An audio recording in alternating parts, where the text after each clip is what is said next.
It's time for our daily dose of cope. Persephone and I, we are visiting with Alona Leopard, who has not been to back to work in a while. Way too many faces being eaten. There are so many stories to get to. Alona says she is fine. Let's get into these stories. There's an article in the Washington Post from today. It says, with multiple tariffs looming, farmers who support Trump grow nervous. And the crazy thing is, we saw Trump 1.0, where he had Trump tariffs and a trade war. These people, they still voted for him. They were hurt during Trump 1.0 and they decided to make it 2.0. They fear losing foreign customers for American crops. They didn't get enough of the winning in the first term. So let's do a bit of this article. It says, asked by reporters last week about suggestions that the European Union could retaliate for any new U.S. tariffs by banning imports of American farm products, the president was dismissive. That's all right. I don't mind. Let them do it, Trump said. They're just hurting themselves if they do it. In reality, they would also be hurting Iowa's farmers. For now, the Sher Browns are prepared to give the president the benefit of the doubt. The benefit of the doubt. The tariffs could be just what's needed to pry open markets in places like Europe, India, and Southeast Asia, Suzanne said. It will be at least April before the president decides whether to go forward with the tariff escalation or not. Until then, farmers like the Sher Browns hope that Trump's tariffs are part of a savvy negotiating strategy, not an end in themselves. Because like these threats haven't impacted trade at all. The threats have been enough to make people want to boycott America. Farmers for Trump is a thing. These people were harmed the first term and they're still going strong. So this says, me mimicking the GOAT versus deep state for the next 4 years in Washington. They're so ecstatic. I'm wondering if they're super ecstatic about having their funding pulled. Here's another one. This one says, Trump won, save America. They're so excited. I wonder how their farms are doing, how their bottom lines are doing. I don't know if y'all have seen this story going viral, but this man is an IRS worker, but he's also a Trump supporter. And he was fired yesterday with the other thousands of IRS workers that were fired in the middle of tax season. I wonder how people's money is going to be impacted as people look to get returns or try to touch bases with the IRS. How is that going to work? All right, this one says, laid off IRS employee said he had voted for Trump. I thought that someone with his business acumen, who has bankrupted multiple businesses, his business acumen would have come in with a fine tooth comb and actually found it instead of coming in with a wrecking ball and destroying people's lives for no reason. All right, so that is what that laid off IRS worker said. At the bottom, it says, one of the laid off IRS employees, Robert McCabe, told NBC 10 he went into work on Thursday, had issues logging in. He and his coworkers sat around and waited for instructions. He then received the layoff letter shortly before 11:30 a.m. McCabe said he had been a supporter of President Trump prior to the layoff. You know, when he talks about government waste and all, yes, I'm behind it, McCabe said. I believe there's a lot of stuff in the government that needs fixing. And that's part of the reason why I actually wanted to work for the government, actually, to help change things that are wrong in the world, you know? I thought someone with his business acumen would have come in with a fine tooth comb and actually found it instead of coming in with the wrecking ball and destroying people's lives for no reason. He wanted them to eat other people's faces, not his. He was like inefficient. He must have been waste or something. So this one's titled Trump supporter in Southern West Virginia dealing with flooding. All right, so this person said, I spoke with FEMA this morning and they told me that our governor had already done his part. We have to wait for Trump now. I was a strong Trump supporter, but now I'm getting rather angry. FEMA can't even take our application until Trump deems it a disaster. I wonder if he's playing golf these days. He's been doing a whole lot of golfing and he was driving around with NASCAR or something. So he has other things to do than to worry about people getting flooded out. This person commented, you were warned, now is the find out stage. A lot of MAGA voters are having regrets due to this Russia-Ukraine war. So this person, Michael, says, supporting Trump was not a popular thing with many of my friends and family members. I did it nevertheless. If Trump really said that Ukraine started the war, I feel deeply ashamed for my naivete. I strongly assume that most decent people feel the same way. He was Putin's puppet the first go round. What would make these people think that he's still not Putin's puppet? Now he just has another daddy named Elon Musk. So now he got two daddies. Now, this is out of the conservative subreddit. This person is a Florida conservative saying, the Ukraine situation has me very close to pulling my support. I'm sorry that this isn't something people want to hear, but it's true. And I really want to give Trump a chance. I don't know if it matters if they pull support now because he's already in office. So I'm not sure what that's going to do. All right. It says it's just a catastrophically bad approach, in my opinion. And I'm sorry. Also, I'm really disliking being called a fake conservative or a secret Democrat because I feel this way. It's the same BS tribalism I hate on the left because you have to be with Russia now if you're a conservative. I'm really confused about what they're supposed to feel. I guess they're supposed to be pro-Russia and want Daddy Vladdy to be the president. I'm not sure. This person, who's also a conservative, says, letting Russia, our quintessential enemy for the past 50 years, win the war is a colossal mistake. I don't care how much money it takes, but letting Russia get stronger is the wrong move. Just like Elon Musk did a Nazi salute at the inauguration, Steve Bannon decided to pull it at CPAC. And this is what the conservatives are talking about. They kind of wanted to defend Elon Musk. I watched them really try to make that make sense, but they're not really doing that with Steve Bannon, probably because he's on the outs. This person said, I did not see that ending coming. This is just getting depressing. Roll Tighter says, that was blatant, obvious, and purposeful. This guy needs to go away. West Dog says, I don't think we saw the same video. Because are you still defending these actions? They know what they're doing. A lot of the comments were tired of Steve Bannon because it's like, do you support this? Do you not support this? Are you going to be pro-Nazi? Are you not? Are you admitting that they are quite supremacist? What do you do in this? Act like it doesn't exist, like they did with Elon Musk. They don't know how to handle it. This did happen, though. French far-right leader canceled CPAC speech, calling out Steve Bannon's Nazi ideology hand gesture. So some people are not trying to downplay it or rationalize it. And we're not going to retreat. We're not going to surrender. We're not going to quit. Fight, fight, fight!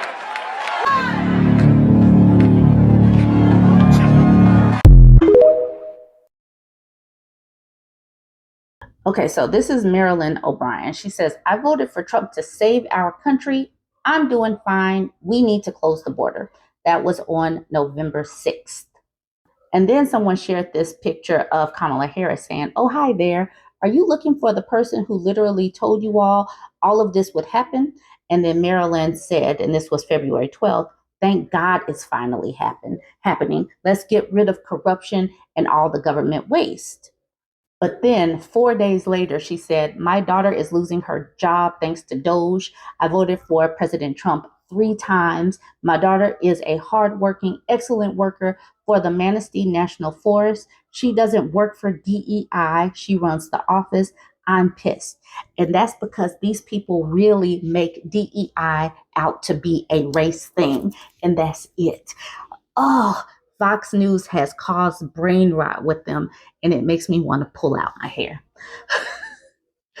So then we need to end with this. A Republican congressman, this is Rich McCormick, a Republican congressman's town hall is being flooded with constituents who are outraged at Trump and Musk coming for their health care and earned benefits.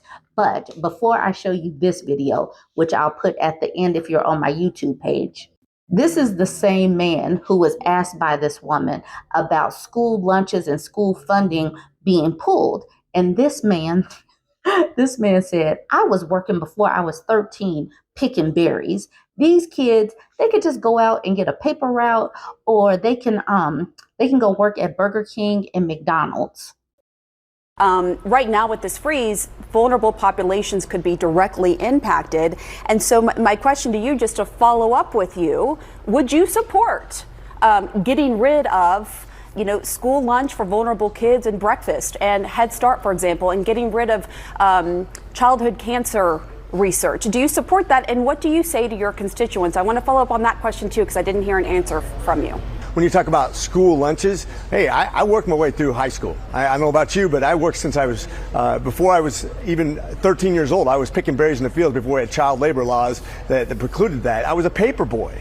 And when I was in high school, I worked my entire way through. You're telling me that kids who stay at home instead of going to work at Burger King, McDonald's during the summer, should stay at home and get their free lunch instead of going to work? I think we need to have a top-down review. I think you're painting a lot of these kids with a broad brush. I would say that's not necessarily a fair assessment of all of the kids. So you would say all the kids in your district who use the free lunch, for example, or breakfast, they're all just sitting at home and not working. Okay, I just want to clarify because that seems like what you were trying to insinuate. This gives us a chance. This gives us a chance, though, to see where is the money really being spent. Who can actually go and actually produce their own income? Who can actually go out there and do something that makes them have value and work skills for the future? I mean, how many people got their start in fast food restaurants when they were kids versus just giving a blanket rule that gives all kids lunches in high school who are capable of going out and actually getting a job and doing something that makes them have value, thinking about their future instead of thinking about how they're going to sponge off the government when they don't need to. But a lot of these kids aren't even of working age. They're young kids, and as you well know, and also some of the kids at Head Start, they're 5 and under. Back to this, a woman was coming at him, and this is how he looked as that woman was coming at him. And then Marlo said, that smug face says he's not going to do a thing because he's not. They're kissing the ring of Donald Trump. That's it. That's all. Tyranny is rising in the White House, and a man has declared himself our king. So I would like to know, rather, the people would like to know what you, congressmen, and your fellow congressmen are going to do to rein in the megalomaniac in the White House.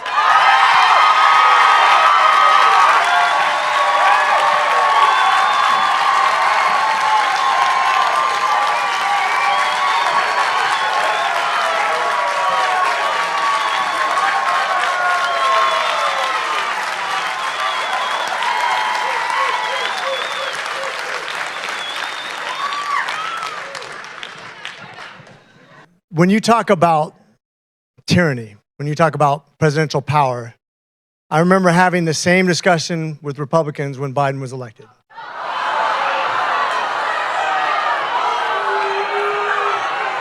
The funny thing is, you're sitting here and a lot of you would probably say those January 6s who are yelling just as loud as you, who are upset just like you, and not listening. Hey, let's restore some order. Let's restore some order. Hey, let's restore some order. So yelling at me is not going to get any answer, okay? I don't think executive privilege should be as strong as it is. I think we're out of balance right now. I think your direct representation, whether you like me or not, I'm the closest thing you have to a representative. Your senator's not going to be as representative as me. And the president's not going to be as representative as me when it comes to you, the people in this district. Likewise, I think state government needs to be more powerful than federal government. It used to be that federal funds only made up 1/3 of the money spent, and states was 2/3. It's more representative of your money and your money spent. That's better. Always push government down to the local level because you'll get better representation. I don't want to see the president make all the decisions. I don't. I didn't want to see. Do you not want to hear that I just said? I answered it directly. I said, I don't want to see any president be too powerful. There once was a group with a curious case who thought, let's elect some leopards to chase. They'll munch on the weak, the poor and the lame, but surely for me it won't be the same. Oh no, dear, what's that I see? A leopard is lunging directly at me. I thought I'd be safe, I thought I'd be fine. Now I'm the entree with a nice glass of wine.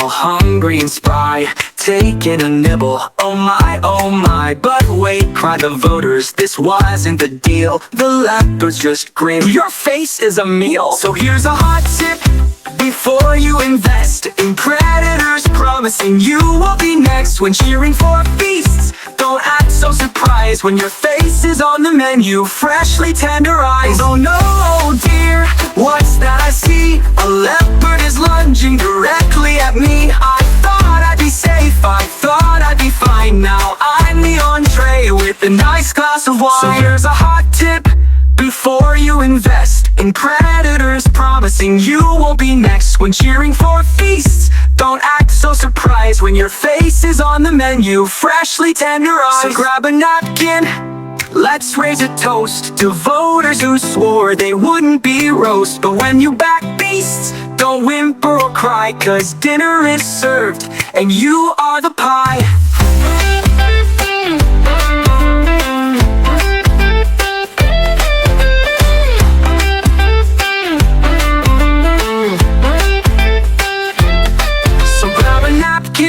Let's raise a toast to voters who swore they wouldn't be roast. But when you back beasts, don't whimper or cry, 'cause dinner is served and you are the pie.